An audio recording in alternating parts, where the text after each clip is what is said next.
સુરત મહાનગરપાલિકાના લીંબાયત ઝોનના કાર્યપાલક ઇજનેર વિપુલ ગણેશવાલા અને પત્રકાર મોહમ્મદ ઇસ્માઇલ ઉર્ફે પરવાના પઠાણ સામે 15 લાખની લાંચ કેસમાં ગુનો નોંધાયો હતો।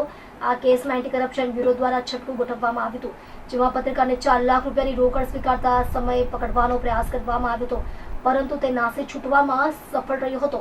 આ ઘટનાના અનુસંધાને કોંગ્રેસ પાર્ટીના કાર્યકર્તાઓ દ્વારા લીંબાયત ઝોન ખાતે વિરોધ પ્રદર્શન કરવામાં આવ્યું હતું, જેમાં ગણેશવાલાને બરખાસ્ત કરોના નારા લગાવવામાં આવ્યા હતા। આ વિરોધ પ્રદર્શનનો હેતુ ભ્રષ્ટાચાર સામેનો રોષ વ્યક્ત કરવાનો અને આરોપીઓ સામે કડક કાર્યવાહીની માંગ કરાઈ છે।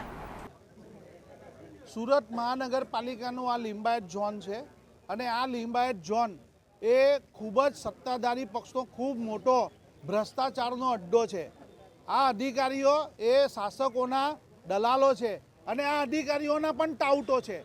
આ અધિકારીઓ ગરીબ અને મધ્યમ વર્ગનું જે ગરીબ બાંધકામ થતું હોય, સોસાયટીઓમાં બાંધકામ થતા હોય, બિલ્ડરોના બાંધકામ થતા હોય તેને નોટિસ કરાવે છે અને એના ટાઉટ સેટલમેન્ટ કરે છે અને આ સેટલમેન્ટની અંદર જે પૈસા ભેગા થાય છે તે ભાજપ આપ અને અધિકારીઓની અંદર વેચાઈ જાય છે।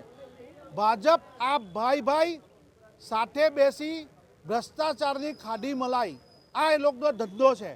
સુરત શહેર કોંગ્રેસ આ બાબતસર વારવાર રજૂઆત કરી છે કે આ ઝોનોમાં ખૂબ જ મોટા પ્રમાણમાં ભ્રષ્ટાચાર ચાલી રહ્યા છે અને આ ભ્રષ્ટાચારનો અડ્ડો છે।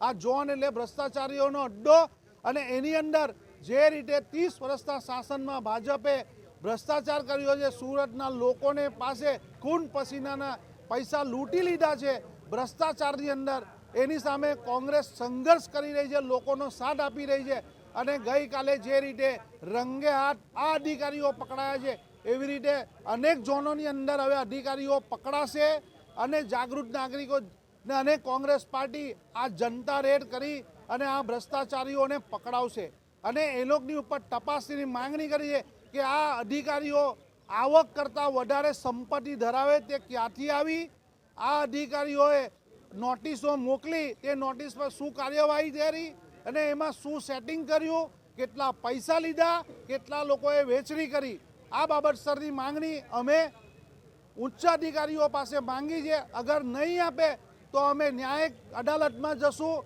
રોડ ઉપર આંદોલન કરશું, પણ ગરીબ અને મધ્યમ વર્ગના લોકોના એક પણ ખોટા પૈસા જવા નહીં દે। કોંગ્રેસ એના માટે સંઘર્ષ કરશે, લડાઈ કરશે।